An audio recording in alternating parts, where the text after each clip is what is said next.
In the grim darkness of the far future, there is only war.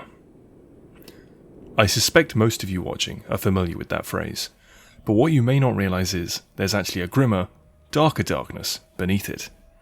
And in that inky blackness is Kill Team, Into the Dark. In today's video, I'll be showing you how I painted a Navis Breacher Sergeant. I'll be including a list of the paints I used down in the description below. So without any more delay, grab your brushes, round up your paints, and let's head into the dark.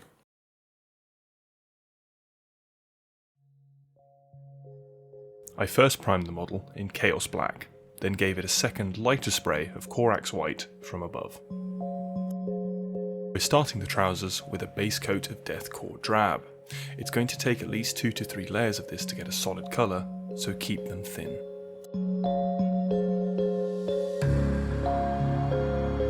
We'll then shade with 2 washes of Nuln Oil, applying the second after the first has completely dried.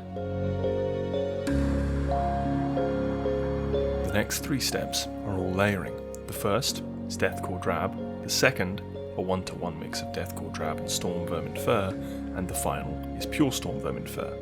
We want to try and keep these layers thin and work towards the highlights.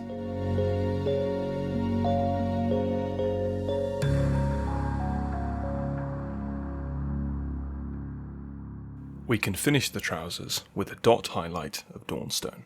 Next up, it's onto the blue smock.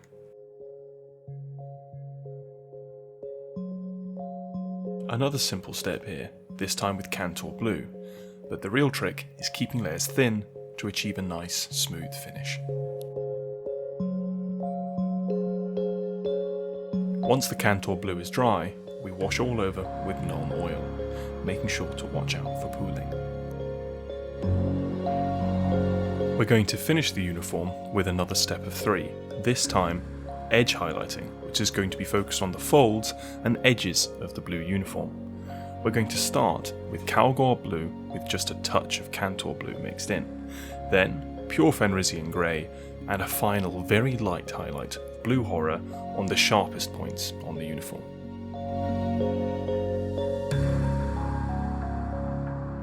These next steps cover both the trim and some of the iconography you'll paint on the model later on. It might seem counterintuitive, but we're going to start the white with a base coat of Abbadon black to really help push the contrast later, and we want to make sure that this black is in the recesses along the edge of the smock. We're going to use Celestra grey as our first base coat, as it has pretty solid coverage. Even so, we want to apply this in a few thin layers to get a smooth finish for our base coat yet to come.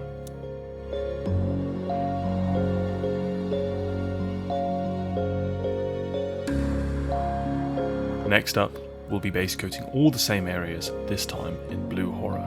Blue horror is quite a thin paint, and the coverage isn't fantastic, especially over these darker colours, so it's going to take us at least 3 to 4 layers to get the kind of finish we want. Keep at it, keep it thin, you'll get a good colour in the end. To shade the white, we're going to be using 1 part Fenrisian grey to 2 parts Lahmian medium, and applying it in a glaze. We're going to apply this glaze in a few coats over any of the kind of folds, but also any rivets or panel lining on the harder white objects, such as the helmet visor. We're going to take some watered down Ulthuan grey and apply it in successive layers, almost like glazes, along the white trim and any other white icons on the model. It's important to keep these layers thin, as we want to build up a smooth gradient to our white highlights.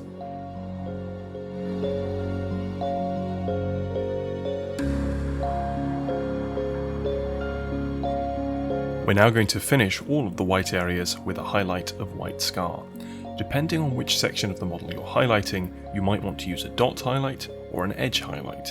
For example, on the trim on the coat, you can see that I'm using the edge of the brush to get a nice sharp highlight. However, on the iconography, I'm sticking to a dot highlight on the very points of the icon.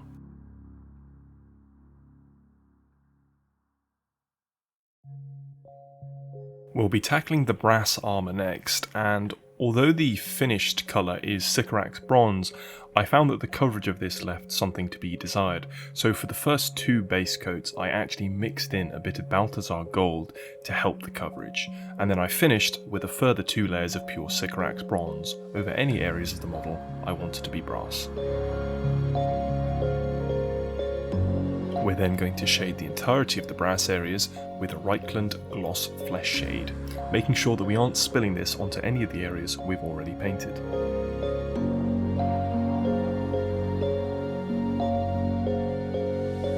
A second shade of Reichland Flesh Shade Gloss, this time we're focusing it more towards the bottom areas of the armour, just to add that extra bit of differentiation between the highlights and the shadows on the armour.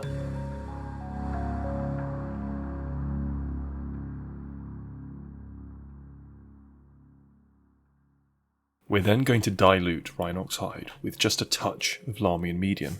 Then, we're going to take this mix and use it to shade all the rivets and all the panel lining on the armour to really bring out the definition.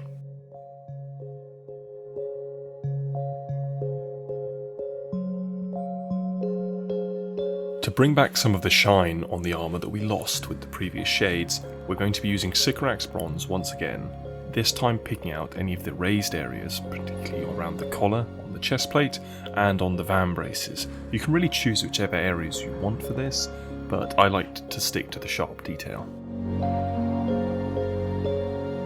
We're really starting to make some progress on the model now, and next we're going to be picking out all the remaining areas that haven't been painted in Abbadon Black. While some of these areas won't be Abbadon Black in the end, it does give us a nice solid colour to start from.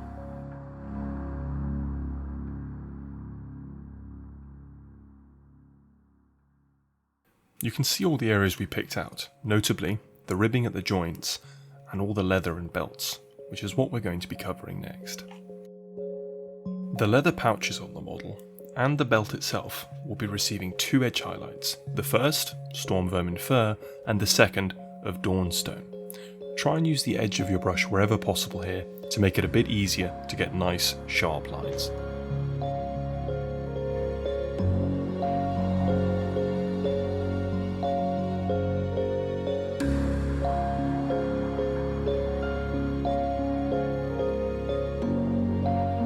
We can then finish the pouches with a dot highlight of Administratum Grey on the sharpest corners. With that, the leather is finished, and we can now move on to the remaining metal areas on the model. For the steel on the model, I used 2 colours. The first, Leadbelcher, was used on areas like the bolt pistol and the grille on the helmet. The second was Iron Warriors, and I reserved this for areas like the gas canister and the magnetic bits on the bottom of his boots.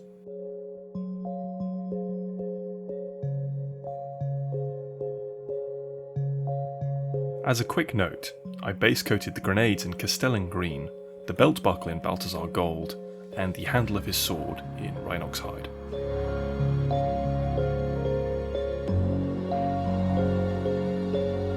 All of these areas then received a wash of Nuln Oil. Again, nothing too fancy here, just make sure that it doesn't pool in any areas we don't want.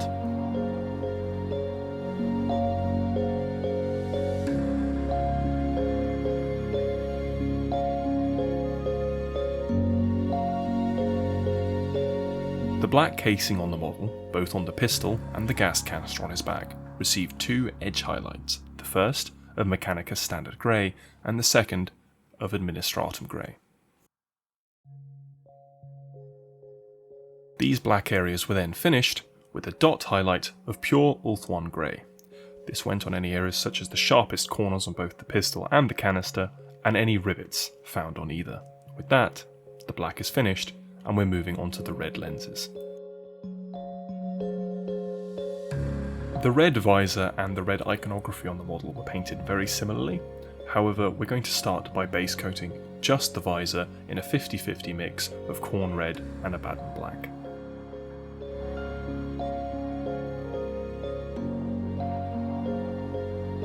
We're then going to use pure Khorne red to base coat all the symbols and add another layer to the visor, trying to leave some of the previous layer showing in the recesses.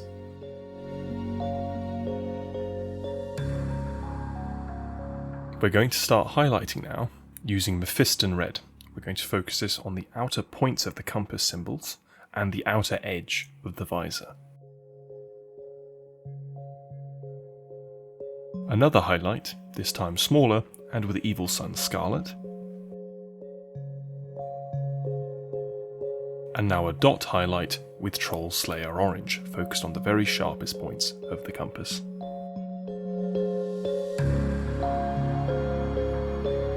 Focusing just on the lens of the visor now, we're going to use Yriel yellow to do a little dot in the corner of each side of the lens.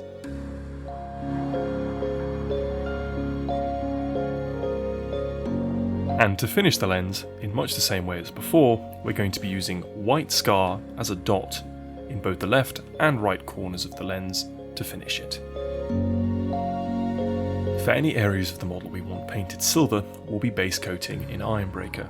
For this model, it's his scabbard and the wings on his chestplate.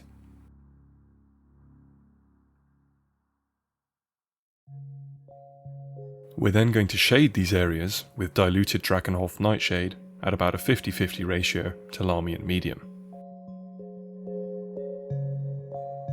We're then going to go back in with Ironbreaker, slightly watered down so that we can get a smooth finish, and making sure to leave some of the Drakenhof showing in the recesses to add a nice gradient.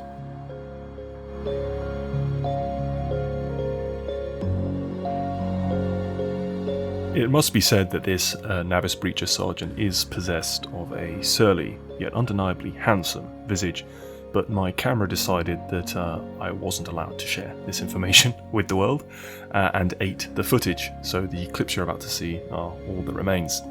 If you are interested in how I approached painting his face, leave a comment below and I'll try and get back to you, and if there is interest in future, I might do a video on how I paint faces.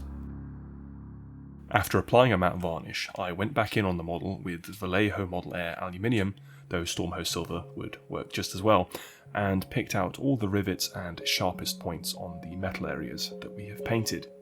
There are quite a few of these, but after you've finished, the model is done.